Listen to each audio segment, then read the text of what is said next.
Hola, ¿qué tal? Soy Andrés Oppenheimer. Estamos acá en la Plaza de Mayo, en Argentina, frente a la Casa Rosada, la Casa de Gobierno, donde vamos a entrevistar al presidente argentino Javier Milei. Le vamos a preguntar, vamos a ver si nos contesta, un poco de todo. Vamos a preguntarle, ahora que cumplió más de 100 días en el gobierno, cuáles son sus mayores logros y sus mayores equivocaciones desde que asumió el poder. ¿Qué piensa de Venezuela, de Colombia, de sus presidentes, del presidente de México, del Papa y otras cosas? Como si es cierto que duerme 3 horas por noche. Vamos a la entrevista. Presidente Javier Milei, muchísimas gracias por darnos esta entrevista. ¿Qué tal, Andrés? Un gusto enorme. Presidente, ya han pasado más de 100 días desde que asumió el mando. ¿Cuál diría usted que fue su mayor logro en estos más de 100 días y su mayor equivocación?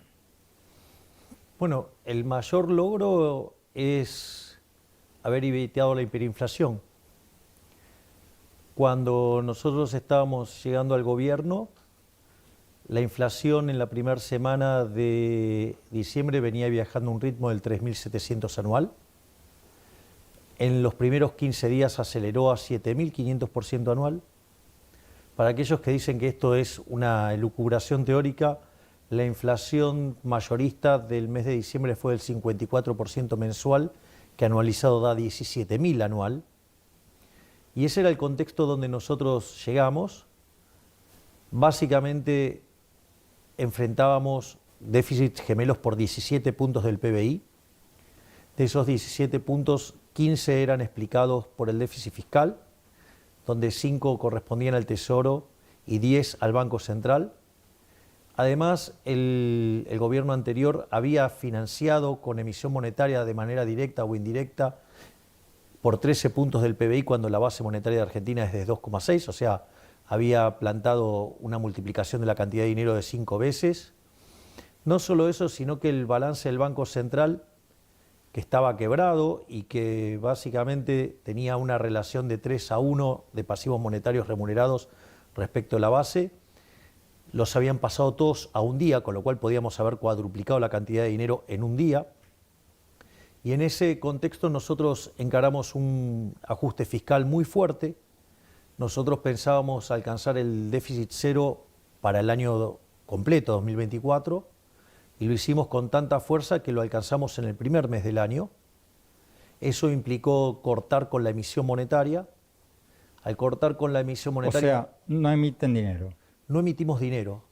Es más, de hecho, si usted toma hoy la base monetaria, es prácticamente la misma que tuvimos al inicio de la gestión, y eso que compramos dólares por el equivalente de 11.000 millones de dólares, tuvimos que pagar los puts que dejó el gobierno anterior, hubo que pagar los pasivos remunerados, y a pesar de eso, la contracción que hicimos con el BOPREAL y la comprensión que hicimos con el resultado fiscal hizo que la cantidad de dinero quede constante. O sea, esto es verdaderamente muy fuerte.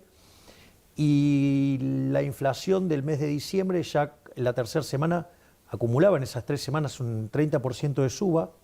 Por eso yo recuerdo que me habían hecho una nota y dije, si queda en 30 es un golazo, porque significa que en la cuarta semana ya habían dejado de crecer los precios.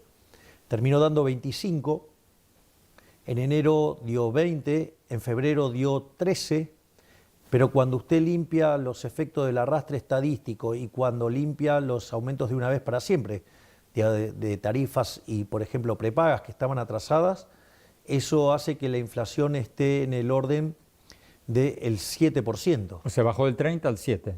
Sí, pero veníamos viajando a velocidades de arriba del 50% mensual y lo llevamos a ese número. Por lo tanto, nosotros en esto seguimos trabajando muy fuertemente. Nosotros estimamos que marzo es un mes difícil, muy difícil por la cuestión de la estacionalidad, pero que en algún momento la tasa de inflación se va a derrumbar del mismo modo que se derrumbó el dólar. En un momento el dólar alcanzó los 1.300 pesos y hoy está en 1.000.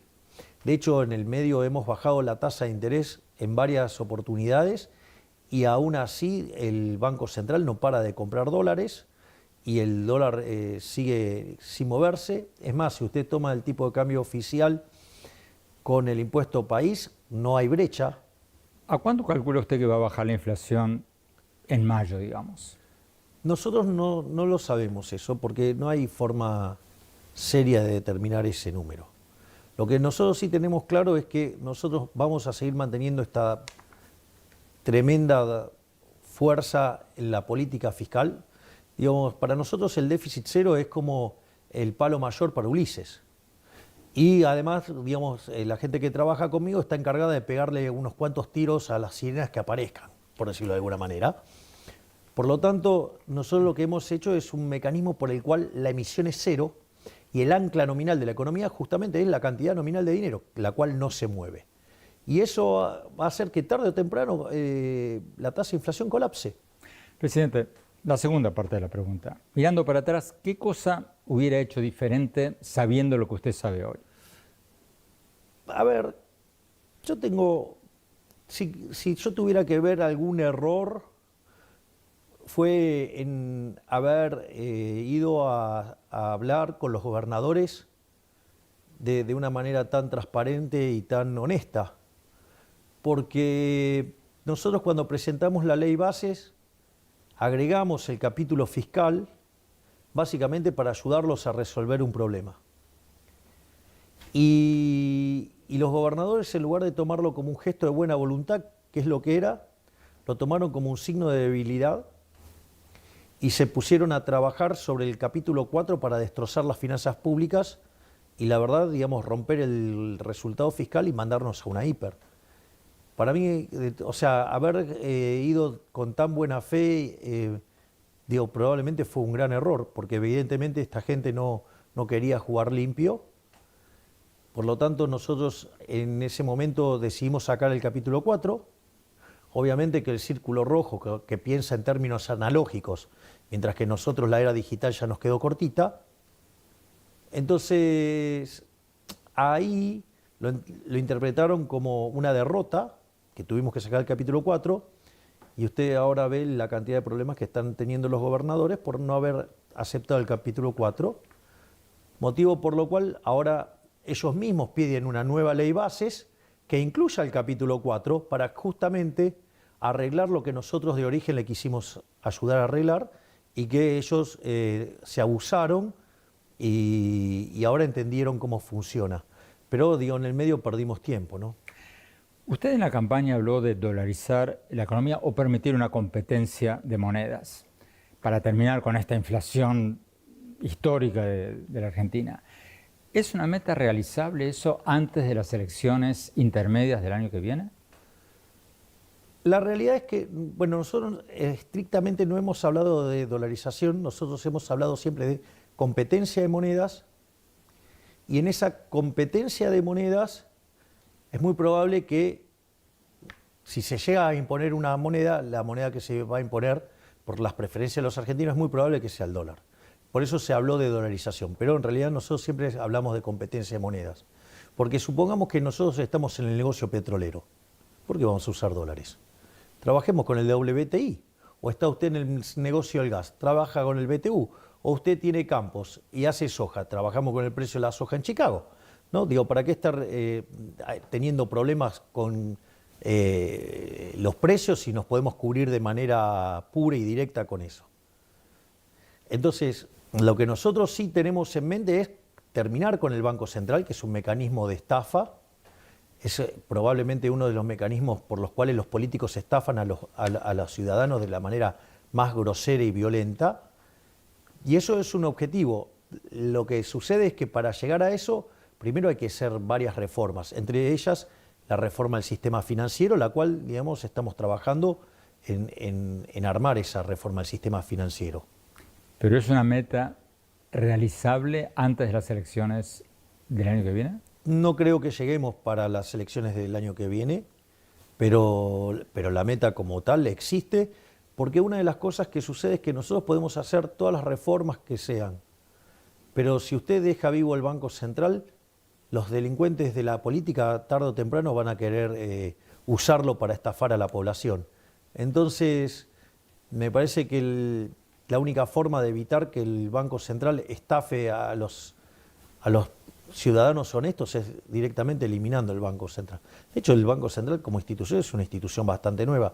Le cuento algo, Argentina tiene Banco Central desde 1935 y no tenía Banco Central y había llegado a ser una potencia mundial, ¿no? O sea, por lo tanto, no es una cuestión de que usted para desarrollarse necesita el Banco Central. En realidad, la moneda es un invento del sector privado para resolver el problema de la doble coincidencia y el problema de la indivisibilidad. Pero el mundo encontró otras formas de usar monedas distintas. Por lo tanto, digamos, ¿quién soy yo para imponerle a la gente qué moneda usar? Presidente, usted tiene una gran oposición de lo que usted llama la casta, los kirchneristas y muchos otros en el Congreso que le han parado muchas de sus propuestas de reformas económicas, a pesar de que ganó las elecciones con ¿cuánto? 11, 12% de 56% de los votos, sí. 12% de diferencia. Sí, sí. Pero le están parando sus propuestas en el Congreso. ¿Qué le dice usted a quienes dicen que usted es demasiado confrontacional, que se pelea con todos, que se pelea hasta con algunos que podrían apoyarlo y que eso le está restando algunos votos? No, eso es falso. Eso es falso. El problema es que la casta no quiere ceder privilegios. Nosotros, en los primeros 30 días de gobierno, enviamos 1000 reformas estructurales. 1/3 vía el DNU y 2/3 vía la ley de bases. El DNU todavía sigue vigente. Es decir, hay algunas partes que están obstruidas por la justicia, pero el DNU sigue vigente a pesar del rechazo en la Cámara de Senadores, lo cual era esperable. Nosotros tenemos 7 senadores y aún así conseguimos 25 votos, con lo cual no nos fue tan mal como algunos quieren vender, pero era un resultado esperable. Y en la Cámara de Diputados no está claro que el DNU no pueda resistir. O sea, nosotros creemos que hay más chances de que resista que no resista. Pero al margen de eso, la ley bases fue aprobada con 144 votos en la Cámara de Diputados. O sea, se ganó la elección, digamos, por paliza, le diría casi. Ahora, el punto es que el problema fue la discusión en particular. Que ahí, digamos, empezaron a degradar lo que era la ley, empezaron a tener empezaron a defender los privilegios de las castas. La gente que en los últimos 20 años jamás se enteró que eran un fideicomiso, o en los últimos 30 años jamás se enteró que era un fideicomiso, ahora entendió que era un mecanismo por lo cual la política financiaba su gato sucio. Entonces ahí empezaron a quedar en evidencia los delincuentes de la política. Pero esto es muy importante, porque por eso nosotros, al ver cómo estaban desguazando la ley, quitamos la ley del Congreso. De hecho, fue una decisión mía. Pero ¿qué es lo interesante de esto? Porque alguien podría decir, uy, qué fracaso, de vuelta, no pudo pasar la ley. Yo diría todo lo contrario, porque una de las cosas más maravillosas que ha estado pasando en este tiempo es algo que tiene que ver con el ordenamiento político de Argentina. Si yo a usted le hubiera dicho, vamos en menos de 3 meses ordenar el espectro ideológico de la Argentina, usted me hubiera dicho, no, eso es imposible. Es imposible, estando el peronismo en el medio, eso es imposible.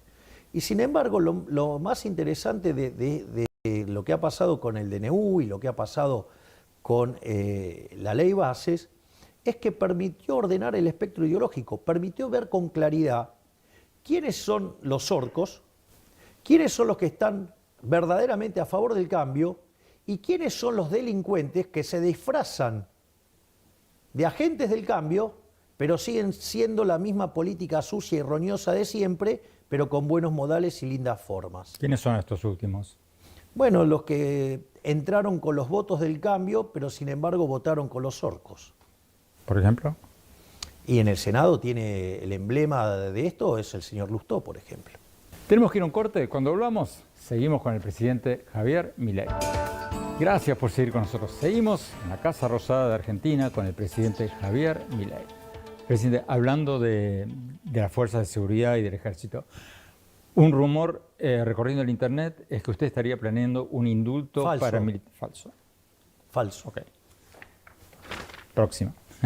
No, digamos, nosotros estamos acostumbrados a que hagan correr mentiras sobre nosotros. Bueno, de hecho lo padecimos. Usted está hablando del indulto, ¿verdad? Exacto. Estamos hablando de lo mismo. Okay. Sí, pero nosotros estamos acostumbrados a que se generan muchas noticias falsas. De hecho, el kirchnerismo tiene canales que se dedican a construir mentiras sobre nuestras cosas, pagan actores para que declaren peste sobre nosotros, pero bueno, lo bueno de la tecnología y el avance es que casi se puede tener archivo instantáneo, entonces usted automáticamente identifica a los actores. Entonces, pero es una pelea ardua. Digamos, los kirchneristas juegan muy sucios. La canciller Mondino dijo hace pocas semanas de que podría haber activistas venezolanos, cubanos, de otros países en las protestas antigubernamentales en Argentina. Y de hecho es así. ¿De dónde? Venezolanos, cubanos y chilenos, disfrazados de fotógrafos. Había una cosa que era bastante interesante, había una explosión fenomenal de cantidad de fotógrafos. Y sucede que esos fotógrafos eran los mismos fotógrafos que eran activistas de las actividades que hicieron en Chile. Es decir, esto, digamos, por eso la izquierda es mucho más peligroso de lo que la gente... Pero ¿cómo saben que esos fotógrafos no eran fotógrafos? Porque eran activistas que estuvieron involucrados en los casos de Chile. Entonces se escudan bajo las protecciones que tienen los periodistas para, o sea, se disfrazan de periodistas para hacer actos criminales.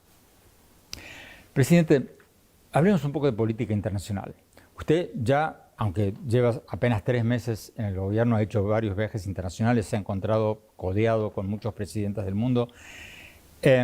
¿Con quiénes sintió mayor afinidad de todos los presidentes y presidentas con los que se reunió? En general, en los viajes no hice reuniones bilaterales, porque le digo la verdad, la cantidad de reuniones bilaterales que me pedían era tanta que decirle que sí a alguien implicaba como un desplante con los otros. Para que se dé una idea, en Davos tenía cerca de 160 pedidos de reuniones bilaterales. Entonces es como que se hacía un poco complejo. Entonces tuve que priorizar 2 casos muy puntuales. Uno fue el pedido de reunión bilateral por parte del Fondo Monetario Internacional, que la verdad que fue un placer la charla y poder conocer a la doctora Cristalina Georgieva fue muy bueno, una gran experiencia, y también, digamos, conocer, digamos, a Guita, ¿no? Digo, que también me pareció formidable, y después estuvimos reunidos acá, justamente en esta mesa estuvimos hablando con ella, que también me pareció fabulosa.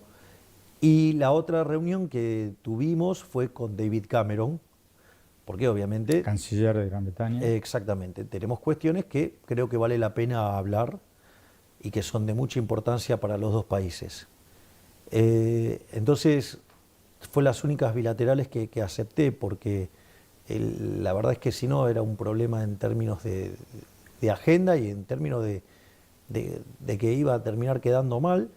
Con quien sí tuve reuniones bilaterales así más estrechas, más cercanas, y que obviamente las disfruté enormemente, fue las reuniones con el presidente Israel Herzog y con el primer ministro Netanyahu, que de hecho, por ejemplo, con Netanyahu estuvimos hablando de Mises, de Hayek, de Rothbard, así que fue, digamos, o sea, fue una reunión verdaderamente hermosa. La reunión con Bibi fue genial, fue una reunión que la disfruté, pero muchísimo. O sea, no me imaginaba que iba a estar hablando con... Ahora le quiero preguntar después sobre Israel.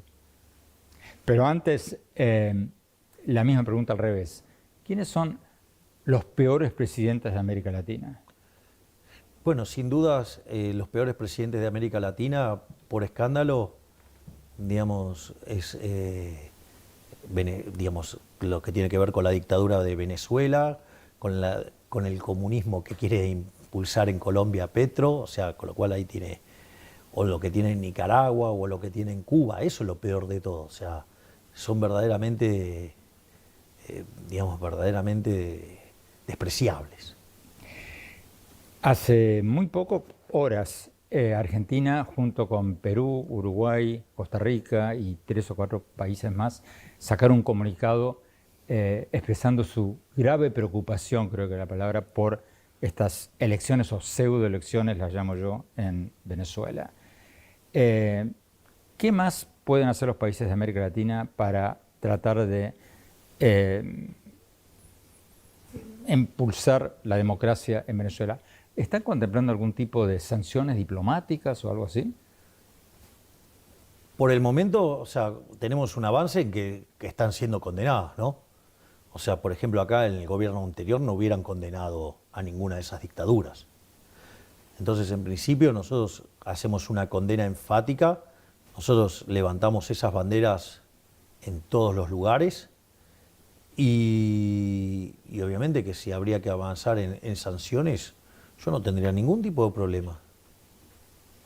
¿Trataría de convencer a otros países de que adopten sanciones diplomáticas contra Venezuela, por Sí, ejemplo? yo estaría dispuesto a hacerlo porque la carnicería que es Venezuela es verdaderamente inaudito, lo mismo que la isla cárcel de Cuba, o sea, entonces, después hay otros casos que van camino a, ¿no? Digamos, como el caso de Colombia con el señor Petro, que, digamos, bueno, mucho no se puede esperar de alguien que era un asesino terrorista, ¿no?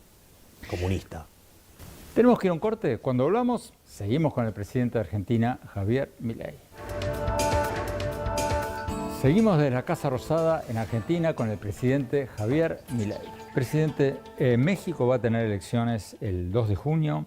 Tanto el presidente López Obrador como su candidata Claudia Sheinbaum han tenido palabras muy duras con usted. Es un halago. Es un halago. Digo, que un ignorante como López Obrador hable mal de mí, me enaltece. Y que la candidata oficial respaldada por el presidente López Obrador diga que usted representa un retroceso en Argentina. ¿Qué reacción le...? Bueno, digamos, hay que ver, porque si lo bueno era el kirchnerismo, yo le cuento que en la década del 90 Argentina tenía un salario promedio de $1.800, que puesto en moneda de hoy serían $3.000, y hoy el salario promedio en Argentina es de $600, estoy exagerando, es menos todavía. Quiere decir que el populismo que ellos tanto ponderan, el socialismo del siglo XXI, a los argentinos les costó 80% de sus ingresos y ha llevado la cantidad de pobres a más del 50%. Argentina tiene más de 10% de indigentes, es decir, el país que produce alimentos para 400 millones de seres humanos, con una presión fiscal en el campo del 70%, con lo cual el Estado se lleva el alimento de 280 millones de seres humanos. Hay 5 millones de argentinos que no le alcanza para comer. O sea, entonces, si, digamos, lo bueno es ir a ese modelo y el retroceso es ir al país, digamos, que pensaba Alberdi y que con la Constitución del 53 y modificada en el 60 cuando se incorpora a Buenos Aires, que hizo que en 35 años nos convirtiéramos en la primer potencia mundial, bueno, tiene un problema, digamos, con los números. Es decir, yo no sé si los socialistas odian más la evidencia empírica o el agua. ¿Usted tiene alguna referencia de Claudia Sheinbaum, alguna esperanza de que sea distinta, que se distancie de López Obrador o no? Yo no tengo que tener ninguna esperanza de nada. Es un problema de los mexicanos si eligen a los socialistas. Es decir, me compadezco de aquel que tenga que padecer un régimen socialista. Presidente, hablemos del Papa. ¿Hay alguna posibilidad de que el Papa venga a Argentina este año o el próximo? Yo tuve una muy linda reunión con el Papa. Estuvimos reunidos por 70 minutos, lo cual, digamos, agradezco enormemente que haya tenido la deferencia de darme tanto tiempo. Yo lo que le señalé es que él iba a ser recibido con todos los honores de jefe de Estado, que iba a recibir los honores propios de ser el jefe espiritual de la Iglesia Católica, en especial siendo Argentina un país católico, pero esa decisión depende de él. Y además hay que tener en cuenta porque una visita de esas características para él va a tener una carga física muy importante y si bien yo me ofrecí a acompañarlo y estar a su lado, casi le diría casi como un bastón humano, pero implica una carga física que él es quien debe decidir tomar esa decisión de enfrentar tanta carga física. Yo lo que estoy dispuesto es acompañarlo para que los argentinos tengan la felicidad de ver a su jefe espiritual. Pero yo lo que tengo que hacer es ofrecerle todas las garantías, toda la comodidad y saber que él sepa que yo voy a estar a su lado. Pero ya después la decisión queda en él, digo, porque él sabe cómo se siente y me parece que uno no tiene que estar presionándolo para una situación, digamos, que va a ser muy demandante en términos físicos. Por lo que interpreto sus palabras, no parece muy posible que venga este año o el próximo. Yo no digo que no sea posible, Andrés. Lo que digo es, hay que entender el tiempo, el lugar, hay que entender varias cosas y cómo él se sienta. Esto es fundamental. Entonces, la verdad, estaría buenísimo que se sienta bien y venga. Yo lo que tengo que hacer es darle todas las posibilidades para que él se sienta de manera maravillosa. De vuelta, hasta estoy dispuesto a ser su bastón humano, por decirlo de alguna manera, para que tenga idea de cómo estoy dispuesto a acompañarlo. Pero no hay que presionarlo ni empujarlo. Hay que permitir que él haga la evaluación de costos-beneficios, de tomar una decisión de hacer un viaje tan largo y tan demandante, porque usted ¿cómo cree que va a hacer que venga acá? Pobre hombre, lo van a saturar de todo, pobre hombre. Entonces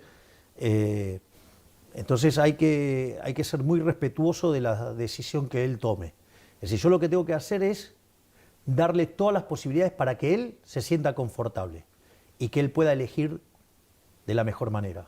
Tenemos que ir a un corte. Cuando volvamos, seguimos con el presidente de Argentina, Javier Milei. Seguimos desde la Casa Rosada, la casa presidencial en Argentina, con el presidente Javier Milei.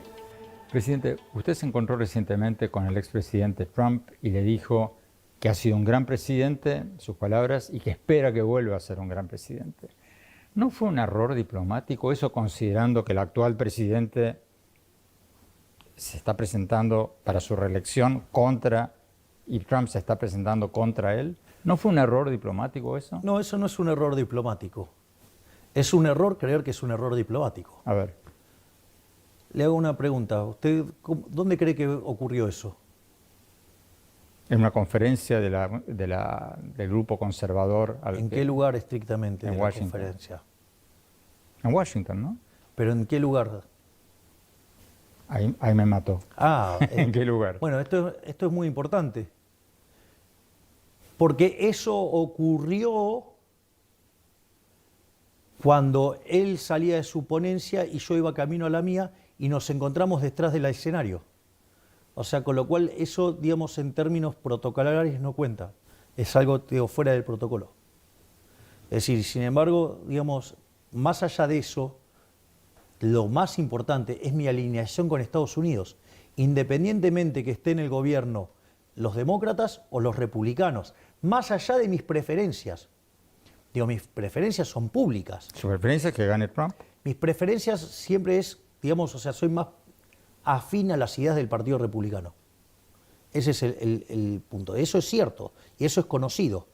Pero mi prioridad es ser aliado de Estados Unidos. Es decir, mis aliados internacionales son Estados Unidos e Israel. Y en eso soy absolutamente consistente. Y por eso, digamos, nosotros tenemos excelentes relaciones con el gobierno de Biden. Pero hay gente del gobierno de Biden que está bastante molesta con esto. Bueno, la vida, o sea, también podría haber gente de los republicanos que esté tan molesto porque, digamos, estuve con Blinken 1 hora y media de reunión, ¿sí? Y no solo estuve con él, digamos, sino que participo en muchas actividades con el embajador Stanley, he sido recibido en la Casa Blanca sin haber asumido. Entonces, digo, no es que no tengo gestos, o sea, porque en realidad, como presidente de la Argentina, habiendo definido el lugar en el mundo donde quiero estar, mi aliado estratégico es Estados Unidos. estén los demócratas o estén los republicanos, más allá de mis preferencias. O sea, para pasar a otro tema, usted lo que está diciendo es que esto fue una cosa privada, no oficial. Claro, es no oficial. Presidente, de hecho, si usted se fija, están las computadoras, todo lo que es detrás del escenario. Presidente, usted estuvo recientemente en Israel. ¿Qué opinión le merecen las declaraciones del presidente de Brasil, del presidente de Colombia y del presidente de Chile, de que la respuesta militar de Israel al ataque terrorista de Hamás es un genocidio? No estoy de acuerdo. No estoy de acuerdo. Me parece condenable que hagan ese tipo de condenas. Una de las cosas que yo hice desde un primer momento fue repudiar el ataque terrorista del grupo terrorista Hamas. No solo eso, sino que además, obviamente manifesté mi solidaridad con Israel, y una de las cosas que sostuve desde el primer momento es avalar el derecho a la legítima defensa de Israel. Es decir, Israel recibió un ataque brutal y este tipo de cosas requieren respuestas ejemplificadoras. Y de hecho, Israel todo lo que está haciendo, lo está haciendo dentro de las reglas de juego. Es decir, Israel no está cometiendo ni un solo exceso. Es decir, pese a los excesos cometidos por los terroristas de Hamas. Entonces, lo que pasa es que ahí hay una posición ideológica. No casualmente usted me está nombrando a todos socialistas. Es decir, los socialistas tienen una doble vara. Si las dictaduras son socialistas, están bien. Las dictaduras están mal, sean de derecha, de izquierda, de lo que usted quiera, de arriba, de abajo, está mal. Ellos no. Si los dictadores son de ellos, están bien. Fíjese, el mejor ejemplo pasó recientemente, el 24 de marzo acá, ¿no? Digo, la señora Estela Carlotto fue en el acto donde se repudia el golpe de Estado del 76, pero al mismo tiempo pidió que se me voltee con un golpe de Estado a mí. Es decir, en realidad, digamos, para ellos, o sea, son muy democráticos cuando ellos están en el poder, cuando ellos están y cometen excesos no se condenan, es decir, y cuando usted dice algo que no es lo que ellos piensan, lo tratan de violento. Son verdaderamente dictadores, son totalitarios. Es decir, entonces, la izquierda, en sus distintas versiones, es el cáncer de la humanidad. Pero, presidente, usted no está poniendo todos en la misma bolsa, porque le doy un ejemplo. Yo coincido con usted, Maduro es un dictador, Díaz-Canel es un dictador, pero ya cuando hablamos de Petro, de Lula, son presidentes que nos pueden o no gustar, pero son electos democráticamente. Bueno, sí, obvio. Son electos democráticamente y mire cómo gobiernan las cosas que hacen, a ver si respetan las libertades individuales o cada día avanzan más sobre los individuos, hacia soluciones más colectivistas. Porque eso es lo que hay que mirar. Y cuando usted mira eso, ve que cada vez avanzan más en la intervención, el Estado presente, y eso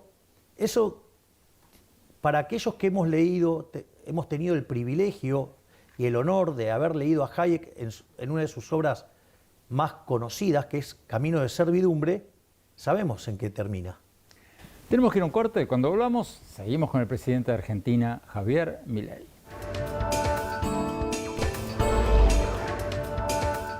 Seguimos desde la Casa Rosada de Argentina, la Casa Presidencial, con el presidente Javier Milei. Usted debe tener el trabajo más estresante de la Argentina. ¿Qué hace para relajarse? O sea, ¿hace yoga, hace algo? No, trabajo. No, pero no hace algo, ejercicio, yoga. No, soy adicto al trabajo. O sea, digo, para un adicto al trabajo esto está buenísimo. O sea, está todo el día trabajando, es buenísimo. Leí en algún lado que usted duerme 3 horas por noche, 4 horas por noche. Estoy durmiendo 4 o 5 horas ahora, estoy durmiendo un poco menos, sí. ¿Y cómo funciona? Yo si duermo 4 o 5 horas estoy hecho un zombie al día siguiente. Sí, pero es que esto es adrenalina pura. Es Entonces es como que no sé, no me sale, digamos, no es que digo, estoy durmiendo eso naturalmente, así es que me levanto y en general lo que hago es me subo al carrito de golf, más bien me levanto, me voy a ver a mis hijitos de 4 patas. Sus perros. Sí, a Conan, Murray, Milton, Robert y Lucas, que están en una parte de la quinta, estoy con ellos aproximadamente 1 hora y ya después vuelvo, me baño y me pongo a trabajar. Entonces, esa es su forma de relajarse. Bueno, entonces esa es mi forma de relajarme. Leí en algún lado que tiene que estar con uno por vez porque si está con los 4 se pelean o algo Con así. 5. 5. Son 5. Conan, Murray, Milton, Robert y Lucas. Y no pueden estar juntos porque con la pandemia perdieron el hábito de manada. Entonces no pueden estar juntos. Entonces usted lo que va a ver es que hay 5 caniles y 5 recreos. Y ellos deciden de qué lado, digamos... ¿Y sí. tienen personalidades diferentes? Son... Sí, sí, tienen personalidades muy distintas, sí. ¿Cómo son? A ver, por ejemplo, Murray es muy cariñoso, pero es muy territorial. Muy territorial. Conan luce muy tranquilo, pero no lo provoque. Después, por ejemplo, Milton, que además es el más grandote físicamente, en 2 patas mide 2 metros. A él le gusta solo estar con mujeres. O sea, no es ningún tonto. Después, Robert es muy revoltoso, digamos, o sea, está todo el tiempo haciendo lío. Es decir, quizás es el que más se parece a mí en la personalidad, y Conan. Y después, Lucas es un cabrón. Lucas es muy cabrón. O sea, es como que enseguida se fastidia y nada, y se satura rápido. Presidente Milei, muchísimas gracias por esta entrevista. No, por favor, gracias a usted, Andrés.